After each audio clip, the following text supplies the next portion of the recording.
السلام عليكم ورحمة الله وبركاته. أعوذ بالله من الشيطان الرجيم. بسم الله الرحمن الرحيم. الحمد لله رب العالمين والصلاة والسلام على أشرف المرسلين وعلى آله وصحبه ومن اتبعهم بإحسان إلى يوم الدين. أما بعد. اللهم اغفر لنا وارحمنا ولوالدينا ربنا ولوالدينا ولمشايخنا ولأساتذتنا ولأزواجنا ولذرياتنا ولمن ماتوا منا ولإخواننا ولأخواتنا جميع المصنفين الصالحين والعلماء العاملين والمصنفين والمفسرين والمحدثين والفقهاء والأئمة كلهم أجمعين. اللهم رب زدنا علما وحلما وفهما وعقلا وعلما كاملا. رب تمم بالخير واختم السعادة آمين برحمتك يا أرحم الراحمين. റഹ്മാൻ റഹീം റബ്ബ് പരിശുദ്ധമായ ഈ റമദാൻ മാസത്തിൻ്റെ മഹാത്മ്യവും ശറഫും കൊണ്ട് നമ്മുടെ എല്ലാവിധ പാപങ്ങളും ദോഷങ്ങളും അല്ലാഹു തആല വിട്ടുകൊടുത്ത് മാഫാക്കി തരട്ടെ. അല്ലാഹു സുബ്ഹാനഹു വ തആല എല്ലാ രോഗങ്ങളും എല്ലാ വിഷമങ്ങളും പ്രയാസങ്ങളും ഒക്കെ തീർത്ത് നമുക്ക് സുഖവും സൗഖ്യവും സമാധാനവും അല്ലാഹു തആല പ്രദാനം ചെയ്യട്ടെ. അല്ലാഹു സുബ്ഹാനഹു വ തആല അല്ലാഹുവിൻ്റെ ദീനി ഹിദമത്തിലായിക്കൊണ്ടും അവൻ്റെ പൊരുത്തത്തിലായിട്ടും താഴത്തിലായിട്ടും ദീർഘായുസ് ആഫിയത്തോടു കൂടി അല്ലാഹു തആല പ്രദാനം ചെയ്യട്ടെ. ഇനി നമ്മുടെ ജീവിതകാലത്ത് പല പ്രാവശ്യം റമദാൻ സ്വീകരിക്കാനും ഇബാദത്തുകളെടുക്കാനും അല്ലാഹു തആല തൗഫീഖ് നൽകട്ടെ. അല്ലാഹു സുബ്ഹാനഹു വ തആല നമ്മുടെ മാതാപിതാക്കൾ, ഉസ്താദന്മാർ, ഭാര്യസന്താനങ്ങൾ, സഹോദരി സഹോദരങ്ങൾ അവർക്കെല്ലാം അവരെല്ലാ ദോഷവും അല്ലാഹു വിട്ടുകൊടുത്ത് അവരുടെയും നമ്മുടെ ശിഷ്ട ജീവിതം അള്ളാഹുവിൻ്റെ പൊരുത്തത്തിലാക്കട്ടെ. അല്ലാഹു സുബ്ഹാനഹു വ തആല നമ്മുടെയും അവരുടെയും എല്ലാവിധ കാര്യങ്ങളിലും നമ്മുടെ തൊഴിലിലും നമ്മുടെ ധനങ്ങളിലും നമ്മുടെ കുടുംബത്തിലും നമ്മുടെ മക്കളിലും മക്കളുടെ മക്കളിലും അതുപോലെ നാം ചെയ്യുന്ന ഇബാദത്തുകളിലും നാം കഴിക്കുന്ന ഭക്ഷണങ്ങളിലും നമ്മുടെ ശരീരങ്ങളിലും അല്ലാഹു സുബ്ഹാനഹു വ തആല ഖൈറും ബർക്കത്തും റാഹത്തും പ്രദാനം ചെയ്യട്ടെ. അല്ലാഹു സുബ്ഹാനഹു വ തആല നമ്മുടെയും അവരുടെയും ഖാത്തിമത്തും ആഖിബത്തും നന്നാക്കി അവസാനം ഈമാൻ സലാമത്തായി മരണപ്പെട്ട് അള്ളാഹു ഇഷ്ടപ്പെട്ട ദാസന്മാരോടൊപ്പം ചേരാൻ അള്ളാഹു തൗഫീഖ് ചെയ്യട്ടെ. ആമീൻ ആമീൻ റഹ്മത്തിക യാ റഹ്മാൻ റഹീം. പ്രിയമുള്ള സുഹൃത്തുക്കളെ, സ്നേഹിതന്മാരെ, പണ്ഡിതന്മാരെ, ഇന്നത്തെ ക്ലാസ്സിൽ നമ്മൾ പറഞ്ഞു വന്നത് റമദാനിൽ നാം പ്രധാനമായി ചെയ്യേണ്ട ഇബാദത്ത് നോമ്പ്. ആ നോമ്പിൻ്റെ മഹത്വങ്ങൾ വിവരിക്കുന്ന കൂട്ടത്തിൽ നോമ്പിന് അല്ലാഹു സുബ്ഹാനഹു വ തആല നൽകുന്ന അതിമഹത്തായ പ്രതിഫലത്തെക്കുറിച്ചാണ് ഇന്നലെ നമ്മൾ പറഞ്ഞു വന്നത്. ഒരു നന്മക്ക് 10 മുതൽ 700 വരെ ഇരട്ടി പ്രതിഫലം ലഭിക്കുമെങ്കിലും 700-ലധികം ഇരട്ടി പ്രതിഫലം ലഭിക്കുന്ന പല ഇബാദത്തുകളുമുണ്ടെന്നും ആ കൂട്ടത്തിൽപ്പെട്ട 10 ഇബാദത്തുകൾ ഞാൻ ഇന്നലെ ഉണർത്തുകയുണ്ടായി. അവയിൽപ്പെട്ട ഒരു പ്രധാനപ്പെട്ട ഇബാദത്താണ് നോമ്പ് എന്ന് ഞാൻ പറഞ്ഞു. അപ്പോൾ എന്താണ് നോമ്പിൻ്റെ പ്രതിഫലം? 700 ഇരട്ടിയേക്കാൾ അധികം പ്രതിഫലം കിട്ടുമെന്ന് പറഞ്ഞ ആ നോമ്പിനിക്ക് പ്രത്യേകമായ നിലക്കുള്ള പ്രതിഫലം വല്ലതുമുണ്ടോ? നോമ്പിൻ്റെ പ്രത്യേകമായ പ്രതിഫലം ഒരു ഹദീസിൽ റസൂലുള്ളാഹി സ്വല്ലല്ലാഹു അലൈഹി വസല്ലം തങ്ങൾ പറഞ്ഞു കാണാം. കുല്ലു അമലി ബിനി ആദമ ലഹു ഇല്ല സൗം. ആദം സന്തതികളുടെ എല്ലാ അമലുകളും അവനിക്കുള്ളതാണ്, നോമ്പ് ഒഴികെ. ഫഇന്നഹു ലി, തീർച്ചയായിട്ടും നോമ്പ് എനിക്ക് മാത്രമുള്ളതാണ്.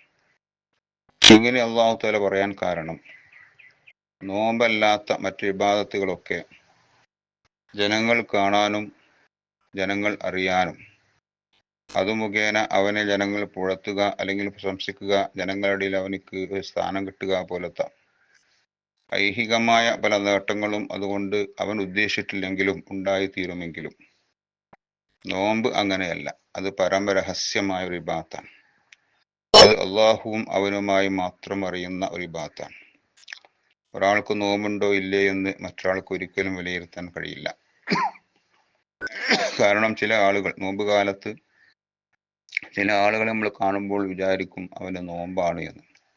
അവൻ്റെ മുഖമെല്ലാം വാടി ക്ഷീണിച്ചതായിട്ട് കാണും. അപ്പം നമ്മൾ വിചാരിക്കുമ്പോൾ അവനിക്ക് നോമ്പുണ്ട്.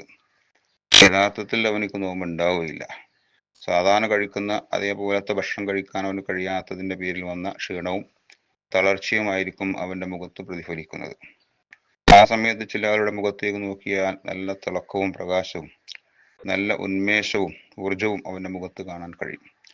അപ്പോൾ നമ്മൾ വിചാരിക്കുമ്പോൾ അവന് നോമ്പില്ല, അവൻ ഭക്ഷണം കഴിച്ചു വരികയാണ്. യഥാർത്ഥത്തിൽ അവനിക്ക് നോമ്പുമായിരിക്കും. അപ്പോൾ അള്ളാഹുവും അവൻ്റെ അടിമയും മാത്രം അറിയുന്ന ഒരു രഹസ്യമായ ഇബാദത്താണ്. റിയാ വരാൻ ഒരിക്കലും സാധ്യതയില്ലാത്ത ഒരു ഇബാദത്തുമാണ് നോമ്പ്. അതുകൊണ്ടാണ് നോമ്പ് എനിക്ക് ഉള്ളതാണെന്ന് അള്ളാഹു സുബ്ഹാനഹു വ തആല പറഞ്ഞത്.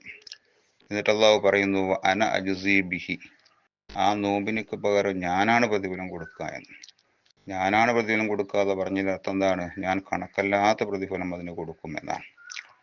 കാരണം സാധാരണ ഒരാൾ കുറേ തൊഴിലാളികളെ വിളിച്ച് അവരെ കൊണ്ട് ജോലി എടുപ്പിക്കുമ്പോൾ എല്ലാവരോടും പറഞ്ഞു, എല്ലാവർക്കും കൂലി കൊടുക്കാൻ വേണ്ടി അവൻ്റെ മേശരി, അവൻ്റെ നേതാവിനെ, ആ പണിക്കാരുടെ നേതാവിനെ അവൻ ഏൽപ്പിക്കുകയും ഒരാൾക്ക് മാത്രം കൂലി കൊടുക്കാതെ ഓന് ഞാൻ കൊടുത്തോളാം എന്ന് പറഞ്ഞുകൊണ്ട് അവൻ ഒഴിവാക്കി നിർത്തുകയും ചെയ്താൽ ആ ഒഴിവാക്കി നിർത്തിയ വ്യക്തിക്ക് എന്തോ പ്രത്യേകമായി മുതലാളി കൊടുക്കാനുണ്ട് എന്നാണ് അതിനൊക്കെ അർത്ഥം. അതേപോലെ തന്നെ ഞാൻ അവനിക്ക് പ്രതിഫലം കൊടുക്കുമെന്ന് അല്ലാഹു തആല പറഞ്ഞതിൻ്റെ അർത്ഥം മലായികത്തുകൾ മുഖേനയോ മറ്റോ അല്ല, ഞാൻ തന്നെ നേരിട്ട് അവനിക്ക് പ്രതിഫലം കൊടുക്കുമെന്ന് അല്ലാഹു തആല പറഞ്ഞതിന് മാന അർത്ഥം ഞാൻ കണക്കല്ലാത്ത ഒരു പ്രതിഫലം അവനിക്ക് നൽകുമെന്നാണ്. ഈ ഹദീസിൽ തന്നെ ചില പണ്ഡിതന്മാർ ഹദീസിന് വാന ഉജുസാബിഹി എന്നും റിവായത്ത് ചെയ്യപ്പെട്ടിട്ടുണ്ട്. അന ഉജുസാബിഹി എന്ന് പറഞ്ഞാൽ എന്നെ അവനിക്ക് പ്രതിഫലമായി നൽകപ്പെടും, ആ നോമ്പിന് പകരം എന്നെ കൊണ്ട് അവനിക്ക് പ്രതിഫലമായി നൽകപ്പെടും എന്ന് പറഞ്ഞാൽ എൻ്റെ ലിഖാഹ്, സ്വർഗത്തിൽ വെച്ച് എന്നെ കണ്ടുമുട്ടുന്ന ആ പ്രത്യേകമാകുന്ന ലിഖാഹ്, അതാണ് ആ സ്വർഗത്തിനേക്ക് ഞാൻ പ്രതിഫലമായിട്ട് നൽകുക എന്നാണ്. അപ്പോൾ നോമ്പുകാരന് അള്ളാഹുവിൻ്റെ ലിഖാഹ് ഉണ്ടാകുമെന്ന് ഉറപ്പിക്കാമെന്നും അള്ളാഹുവിൻ്റെ ലിഖാഹ് ആണ് അവനിക്ക് പ്രതിഫലമായിട്ട് അള്ളാഹു കൊടുക്കുക എന്നും ഈ ഹദീസിൻ്റെ മഅനയിൽ, അതിൻ്റെ വ്യാഖ്യാനത്തിൽ മഹാന്മാരായ മുഹദ്ദിസീങ്ങൾ പറഞ്ഞതായിട്ട് കാണാൻ കഴിയും.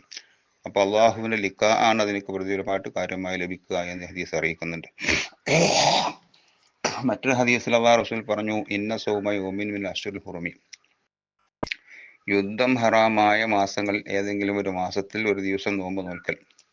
യുദ്ധം ഹറാമായ മാസങ്ങൾ 4 മാസങ്ങളുണ്ടല്ലോ, ദുൽഖഅദ, ദുൽഹിജ്ജ, മുഹറം, പിന്നെ റജബ്. ഈ 4 മാസങ്ങൾ യുദ്ധം ഹറാമായ മാസങ്ങളാണ്. ആ യുദ്ധം ഹറാമായ മാസങ്ങളിൽപ്പെട്ട ഏതെങ്കിലും ഒരു മാസത്തിൽ ഒരു നോമ്പ് നോക്കൽ യഅ്ദിലു സിയാമ സലാസീന യൗമൻ മിൻ ഗൈരിഹ, യുദ്ധം ഹറാം അല്ലാത്ത മാസങ്ങളിലെ 30 നോമ്പിനോട് തുല്യമാകുമെന്നാണ്. യുദ്ധം ഹറാമായ മാസത്തിലെ ഒരു ദിവസത്തെ നോമ്പ് യുദ്ധം ഹറാമില്ലാത്ത മാസങ്ങളിലെ 30 നോമ്പിനോട് സമമാകുമെന്നാണ് അള്ളാഹു റസൂൽ പറഞ്ഞത്.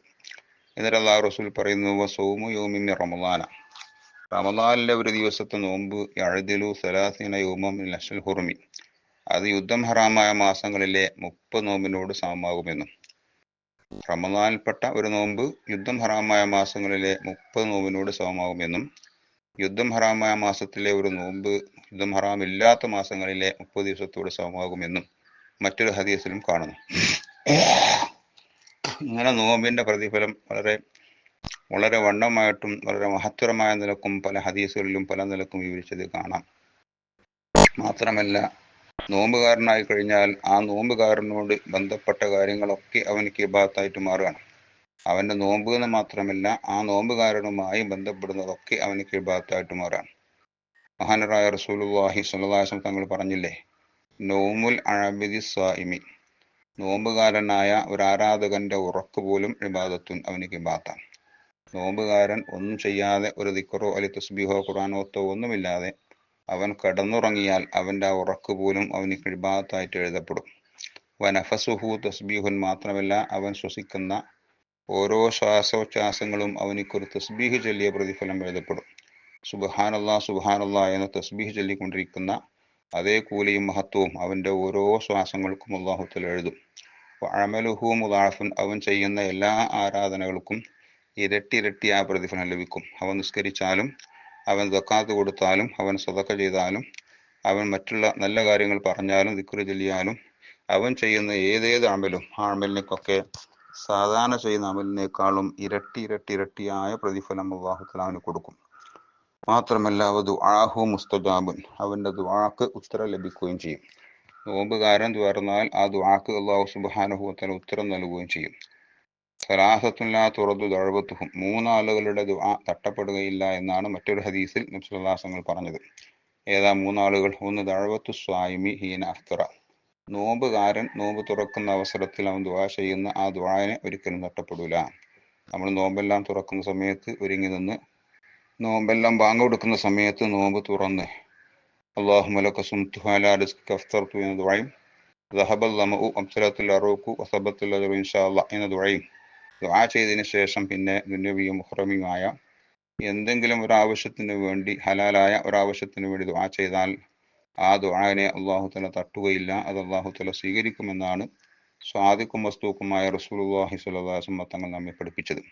അപ്പം 3 ദുആകളിൽ ഒരു ദുആ ഏതാണ്? നോമ്പുകാരൻ നോമ്പ് തുറക്കുമ്പോൾ ചെയ്യുന്ന ദുആയാണ് ഒരു ദുആ. രണ്ടാമത് ദുആ ദഅവത്തുൽ വാലിദിൽ വലദിഹി, മാതാപിതാക്കൾ സന്താനങ്ങൾക്ക് അനുകൂലമായിട്ടോ അല്ലെങ്കിൽ പ്രതികൂലമായിട്ടോ ദുആ ചെയ്യുന്ന ദുആയാണ്. മാതാപിതാക്കൾ മക്കൾക്ക് വേണ്ടി ദുആ ചെയ്യുന്ന ദുആ, ആ ദുആയും അല്ലാഹു സുബ്ഹാനഹു വ തആല പെട്ടെന്ന് സ്വീകരിക്കും. അങ്ങനെ എത്രയോ അനുഭവങ്ങളും ചരിത്ര സത്യങ്ങളും നമ്മുടെ മുന്നിലുണ്ട്. മാതാപിതാക്കളുടെ ദുആ കാരണമായിട്ട് വളർന്നു വന്ന എത്രയോ മക്കളുടെ ചരിത്രം നമ്മുടെ മുന്നിൽ കാണാൻ കഴിയും. മാതാപിതാക്കൾ മക്കൾക്ക് അനുകൂലമായത് പറഞ്ഞാലും അള്ളാഹു സ്വീകരിക്കും. ഇനി പ്രതികൂലമായിട്ട് അവർക്ക് കേടായിട്ട് ദുആ ചെയ്താലും അള്ളാഹു സുബ്ഹാനഹു വ തആല പെട്ടെന്ന് സ്വീകരിച്ചു കളയും. മൂന്നാമത്തേത് ദഅവത്തുൽ മദ്ലൂമി, മൂന്നാമത്തേത് ആക്രമിക്കപ്പെട്ടവന്റെ ദുആയാണ്. ഒരാളെ നമ്മൾ ആക്രമിച്ചാൽ ആ ആക്രമിക്കപ്പെട്ടവൻ ആക്രമിക്കെതിരെ ദുആ ചെയ്താൽ ആ ദുആനെ അള്ളാഹു തആല സ്വീകരിക്കുമെന്നാണ്. എത്രത്തോളം എന്ന് ചോദിച്ചാൽ ചില സ്ഥലത്തൊക്കെ വലിയ കാഫിർ എന്നിവരെ കാണാം, അവൻ കാഫിറാണെങ്കിൽ പോലും സ്വീകരിക്കുമെന്ന്. ആക്രമിക്കപ്പെട്ടവൻ ആക്രമിക്കെതിരെ പ്രാർത്ഥിക്കുമ്പോൾ അവൻ കാഫിറാണെങ്കിൽ പോലും സ്വീകരിക്കുമെന്ന് വരെ ചില സ്ഥലങ്ങളിൽ പ്രബലമല്ലെങ്കിലും ചില സ്ഥലങ്ങളിൽ അങ്ങനെ കാണാൻ കഴിയും. അത്രത്തോളം ഗൗരവമുള്ള പ്രധാനപ്പെട്ട ദുആയാണ് ആക്രമിക്കപ്പെട്ടവന്റെ ദുആ. അപ്പം ആ ദുആയിൽപ്പെട്ട ദുആയാണല്ലോ നോമ്പുകാരൻ നോമ്പ് തുറക്കുന്ന സമയത്തുള്ള ദുആയും. മഹാനരായ റസൂലുള്ളാഹി സ്വല്ലല്ലാഹു അലൈഹി വസല്ലം പറഞ്ഞു.